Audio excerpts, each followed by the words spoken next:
13년 대세 상승하다가 대세 상승이 끝났습니다. 네. 큰 그림상 대세 하락의 1파, 2파, 3파가 지금 진행 중이다. 여기가 팬데믹 때 저점이잖아요. 맞아요. 네. 이 저점을 깨면서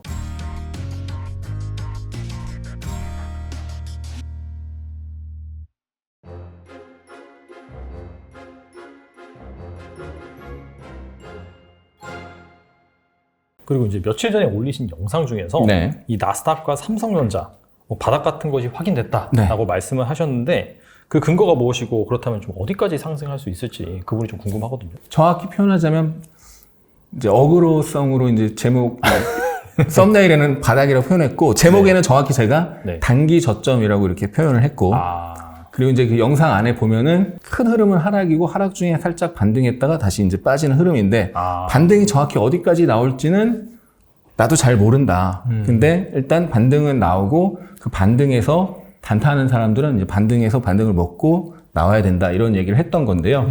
네, 나스닥의 월봉 차트인데요. 2008년도 글로벌 금융위기 이후에 2009년부터 지금까지 13년 대세 상승하다가 대세 상승이 끝났습니다. 네. 그래서 지금 대세 하락이 진행 중이다라고 보고 있고 그래서 상반기에 6개월 정도 하락이 나온 게 이 큰 흐름상 월봉상 대세 하락 1파가 나온 거고요. 그래서 6월부터 8월까지 2개월 딱 상승이 있었는데 베어마켓 랠리가 하락에 대한 반등 파동이고 큰 그림상 대세 하락의 1파, 2파, 3파가 지금 진행 중이다라고 보고 있습니다. 큰 흐름상 3파가 진행 중인데 일봉으로 넘어가서 지난번에 이제 10월 4일 화요일에 제가 영상을 올렸는데요. 나스닥과 삼성전자, SK하이닉스가 단기 저점이 나왔다 이렇게 영상을 올렸는데 그러니까 10월 3일 미국 시장이 나스닥과 S&P 500 등이 전저점을 살짝 깼다가 나스닥은 안 깼지만 나스닥 선물은 깼다 올라갔고 S&P 500은 확실히 깼다 올라갔고요. 맞아요. 네. 네네. 그래서 전저점을 깼다가 회복을 했습니다. 이걸 이제 보통 트랩이라고 하잖아요.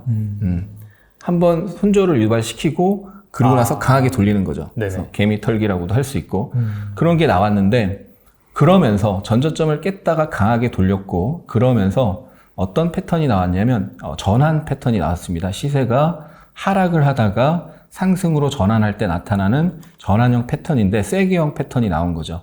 이 상반기에도 보면은 상반기에 6개월 정도 강하게 빠졌잖아요. 3대 지수 이제 다 봤을 때 6개월 빠지고 돌렸는데 이렇게 세게형을 만들었어요.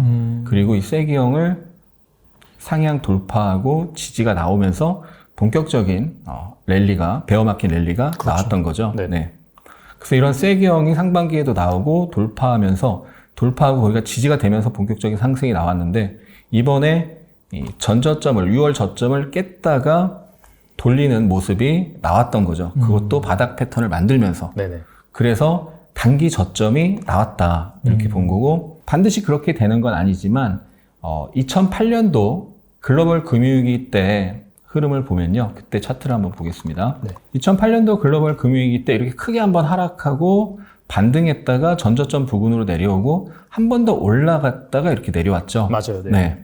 그래서 이걸 월봉의 큰 흐름으로 보면 하락하고 반등하고 하락하는 이런 하락, 반등, 하락 3파 또는 A, B, C 하락이 나왔던 거고 그러면 이번에도 혹시 전저점에서 지지가 나오면서 이때 이렇게 한 달 정도 한번 올라갔었는데 이번에도 혹시 반등이 나올 수도 있겠다. 바닥 패턴을 일단 만들었기 때문에 근데 그 반등이 대략 요 정도까지 확실한 건 아니지만 대략 11,500 언저리까지 나올 수도 있겠다. 이렇게 본 거죠. 차트 분석상. 왜냐하면 전저점을 깼다가 돌렸고 바닥을 확인하는 패턴을 세게형을 만들면서 돌파를 했고 그래서 이 하락에 대한 앞선 하락에 대한 38이 되돌림 같은 것이 나오거나 하면은 여기가 딱 38이 되돌림 자리인데 그러면서 여기가 지지가 됐었고 지지가 됐고 깨지면서 저항으로 바뀌었죠. 그래서 거기 올라오면 또 저항이 될 수 있다. 그래서 이 반등이 일단 요 정도 이런 식으로 반등이 나올 수 있다라고 봤던 거죠. 그런데 실제로 여기서 그 다음날 급등하고 그 다음날 눌렸다가도 다시 올라왔죠. 그래서 이렇게 상승 N자로 올라갈 가능성이 있었는데 21선에서 두세 번 부딪히더니 분봉을 보면 이제 선물 차트를 봐야 정확한 건데, 왜냐하면 이 9시 30분, 우리 시간으로 저녁 9시 30분에 지표 발표가 있었고, 네, 고용지표 발표 나면서 그렇죠. 푹 빠졌어요. 네. 네. 그때 이제 본장은 10시 반에 시작하니까, 우리 시간으로 저녁 10시 반에 시작하니까, 본장에서는 그때 지표 발표의 흐름이 안 나오잖아요. 맞아요. 그러니까 선물로 봐야 되는데, 선물에서 어떤 일이 있었냐면 21선에서 부딪힌 선물이 분봉이 부딪히고 하락하고 횡보하고 있었어요. 지표 발표 9시 반 직전에 네네. 몇 시간 동안 이렇게 횡보하고 있었습니다.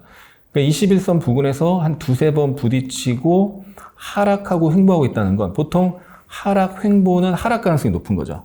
확률상 강하게 상승하고 횡보하거나 살짝 눌리면은 상승 조정 상승으로 갈 확률이 높은 거고, 강하게 하락하고 약하게 반등하면서 횡보하고 있다는 건 매도세가 강한 거고 하락할 확률이 높은 거죠. 근데 그때 지표가 이제 고용지표 발표하면서 이제 급락을 했고, 네. 결국 제가 생각했던 확률상 높은 확률이 분봉으로 보면 이제 상승 조정 상승이었는데, 요 상승이 이제 짧아진 거죠. 짧아지고 지표 발표 나오면서 이렇게 하락으로 전환이 된 겁니다. 그래서 지금 중요한 것은 6월 저점을 살짝 깼거든요. 근데 또 아래 꼬리를 달았어요. 그래서 이번 주에 아주 중요한 지표 발표 있잖아요. CPI 발표가 있죠. 그래서 이번 주에 이 자리를 붕괴시키느냐 깨느냐가 이제 관건이고, CPI 발표와 함께 그걸 봐야 되고, 네. 여기가 지켜지면 네. 여기가 만약에 일시적으로 깼다가도 아래 꼬리를 달았는데 어제 일시적으로 깼다가도 뭐 하루 깼다가도 다음날 바로 회복하면서 이렇게 올라오면, 네. 그러면 이렇게 작은 W 패턴이 되고 이렇게 큰 W 패턴이 됩니다. 그래서 W 오브 W, W, 작은 W와 큰 W가 같이 있는 프랙탈 W가 되거든요. 그렇게 되면 이제 좀 반등이 좀 세게 나올 수가 있고요. 프랙탈 W가 되면. 근데 만약에 여기서 지금 반등을 하려다가 깨지면, 그러면 반대로 하락으로 가속도가 붙습니다. 왜냐하면 반등 시도가 나왔는데 깨진 거니까. 왜 그러냐면, 더 중요한 게 주봉을 보면, 네. 주봉상 이 자리는 이 자리에서 6월 저점에서 반등이 나왔던 거잖아요. 네네. 근데 그 자리는 6월 저점이기도 하고, 과거에도 이렇게 저항을 받다가 지지로 바뀐 자리예요. 그리고 또 중요한 게, 이 코로나 팬데믹 때 2020년 3월 달 저점이 정확하게 주봉의 242평을 찍고 급등이 나왔습니다. 네. 그럼 투자자들은, 차트를 보는 사람들은 지난번에 주봉 242평에서 급등 나왔는데, 그럼 이번에도 주봉의 242평에서 반등이 나올 수 있겠네? 이렇게 보는 투자자들이 많거든요. 차트를 보는 사람 중에는. 그렇겠죠. 네. 근데 보시면은 지난 그 10월 3일 월요일과 화요일 이틀간 거기서 세게 올라간 거예요. 네. 그러니까 S&P 500 기준으로는 2020년 3월 팬데믹 이후에 이틀 상승률 최고치였거든요. 그만큼 세게 올라갔는데 지금 고용지표 발표하면서 그걸 다 뺀 거잖아요. 맞아요. 그러니까 중요한 자리에서 반등을 했는데 더 강한 힘으로 그걸 깬다는 건 그만큼 하락세가 강하다는 거고, 그 충격이 여기서 빡 나올 수가 있는 거죠. 그럼 그 다음에는 사실 좀 지지할 때까지가 좀 애매하겠네요. 지지선이. 그러면 애매하네요. 일단은 여기가 이제 깨지면, 그러니까 뭐 네. 이번 주에 여기가 깨지면 일단은 여기를 보러 갈 확률이 높은 거죠. 여기를. 네네. 왜 그렇게 되냐면, 지금 파동을 러프하게 보면은 요렇게 하락이 나오고 반등을 하고, 요렇게 하락이 나오고 반등을 하고, 요렇게 하락이 나오면서 하락 오파 형태가 나왔습니다. 네. 근데 이 하락 파동의 크기가 대략 비슷하게 나올 가능성이 있거든요. 네. 똑같진 않더라도 요 정도가 나왔고요. 여기는 요 정도가 나왔습니다. 그래서 첫 번째 하락한 만큼 요번에 만약에 하락하면은 대략 여기가 되는 거죠. 거기에 딱 지지하는 데가 하나 있긴 하네요. 그렇죠. 팬데믹 여기가 전에. 그리고 저항이었던 자리가 여기서 이제 저항을 받다가 돌파했잖아요. 네네. 그래서 거기서 공방을 많이 펼쳤었기 때문에 한번 기술적 반등이라도 나올 수 있는 자리인데, 이만큼 하락했으니까 요 하락에 대한 반등, 여기도 상반기에도 급락을 할 때 네. 요만큼 하락하고 그거에 대한 반등이 이만큼 나왔잖아요. 네네. 여기도 하락했다가 반등이 나오고, 그러니까 그 하락에 대한 반등이 이렇게 나왔다가 다시 하락할 가능성이 있는 거죠. 그러니까 이 자리가 깨지면, 6월 저점이 깨지면 네. 이런 식으로 갈 가능성이 있다. 뭐 반드시 이렇게 되는 건 아니지만 높은 확률로 여러 가지 시나리오를 봐야 되는데, 그래서 크게 보면 다시 정리하면 큰 하락, 반등, 하락으로 갈 가능성이 있는데, 여기서 반등을 더 했다가 갈지 깨질지 이번 주에 확인을 해야 되고 그리고 깨지면 큰 하락에 1-1, 1-2, 1-3, 1-4, 1-5고요. 이게 1-1, 2, 3이죠. 그래서 네. 3-1, 3-2, 3-3으로 갈 확률이 높아지는 겁니다. 이게 깨지면. 네. 그러면 아까 그 월봉 기준 네. 말씀하셨을 때 13년간 이제 상승장이 이어지다가 그게 이제 깨지면서 끝났죠. 네. 1파, 2파, 3파가 나올 네. 수 있다라고 말씀하셨는데 그 자리가 대략적으로 뭐 어림잡아서 보면 8천 8천이 깨집니다. 그러니까 1파만큼 3파가 나오면 아, 시세 분석의 기본은 움직인 만큼 움직이는 건데 네네. 만약에 1파만큼 3파가 나오면 8천이 깨지고 7천 후반을 가게 되는데요. 그런데 보통 이 대세 상승이 길었잖아요. 13년. 네네. 손꼽히는 대세 상승이고 네. 그리고 중요한 게 보시면 이 월봉 차트인데 로그 차트로 한번 볼게요. 네. 정말 중요한 내용인데요. 로그 차트로 봤을 때 추세선을 그을 수가 있잖아요. 그렇죠. 이렇게 추세선을 그을 수가 있습니다. 그러면 네. 이 저점과 이 저점을 딱 그으면 이 저점이 만납니다. 딱 만났어요.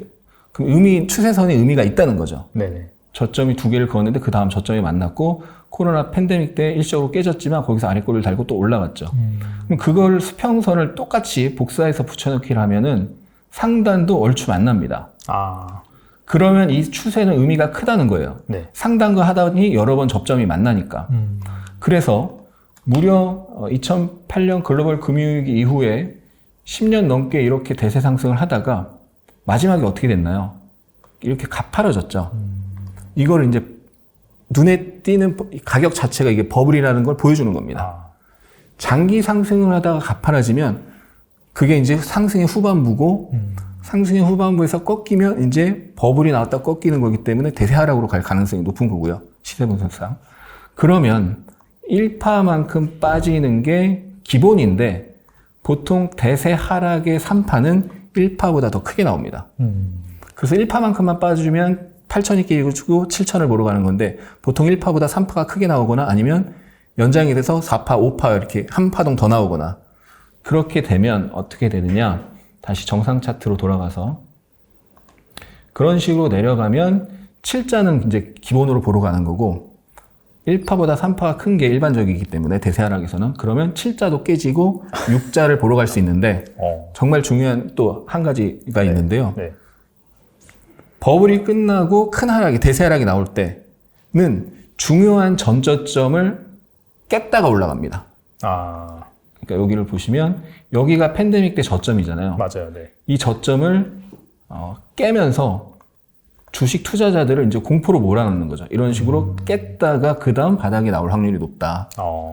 여기 자료를 제가 가져왔는데 네.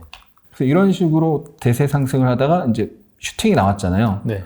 그러면 그 다음 대세 하락이 나올 확률이 매우 높은 거고 물론 당연히 뭐 연준의 정책을 계속 체크해야 되고 그렇죠. 뭐 인플레이션 지표 체크해야 되고 실업률 계속 체크를 해야 되는데 경기 침체가 이어질 확률이 높고 슈퍼 버블이 나왔기 때문에 대세 하락으로 이어질 확률이 높은 건데 보시면 대공황 때 그렇죠. 29년 고점 찍고 32년까지 대세 하락이 나올 때 이 주요 저점을 깼죠. 깨고 급반등이 나왔죠. 이렇게 저점을 깼다는 거고 그 다음에 우리 70년 스태그플레이션이랑 지금이랑 비교 많이 하잖아요. 비교해요. 네, 맞아요. 네. 그때도 이렇게 급락이 나올 때 여기 저점을 깼다가 급반등이 나오는 걸 볼 수가 있죠. 네. 그 다음 또 우리가 닷컴 버블 유명하잖아요. 유명하죠. 네. 닷컴 버블 때도 이렇게 급락을 하면서 이 저점과 이 저점을 깼다가 급반등이 나오고 그 다음 왔다 갔다 하면서 바닥을 다지고 다시 올라가는 거죠. 맞아요. 네. 그래서 이번에도 확률상 반드시는 아닙니다만 과거의 중요한 대세 하락에서는 중요한 저점을 깨고 지금 이 위에서 산 사람들이 다 물려 있는 거잖아요. 대중들이 어마어마하게 물려 있잖아요. 우리나라도 동학개비 열풍이 불어서 팬데믹 이후에 엄청나게 개인 투자자, 직접 투자가 늘었는데 미국도 팬데믹 이후에 개인 투자가 많이 늘었다고 하더라고요. 그럼 물려 있는 사람들이 결국 이런 중요한 저점을 깼을 때 공포에 투매를 하는 경우가 생기고 그렇게 대중들이 투매를 하고 메이저가 밑에서 헐값에 매집을 해야 바닥이 될 확률이 높다는 거죠. 그래서 나스닥은 내년에 6자를 안타깝지만 6자를 보러 갈 확률이 꽤 꽤 높다 이렇게 보고 있습니다. 그러니까 이번 저점을 이탈하지 않더라도 약간 장기적으로 봤을 때 그렇죠. 예, 이번 저점을 이탈하지 않으면 반등이 좀 어느 정도 나올 수 있는 거고 반등을 했다가 근데 반등해서 추세 상승으로 가는 게 아니라 반등했다가 결국은 다시 빠지는 건데 저점을 깨면 바로 빠지는 거고 결국 내년 중에 육자를 보러 갈 확률이 높은 차트 분석상 그런 거죠.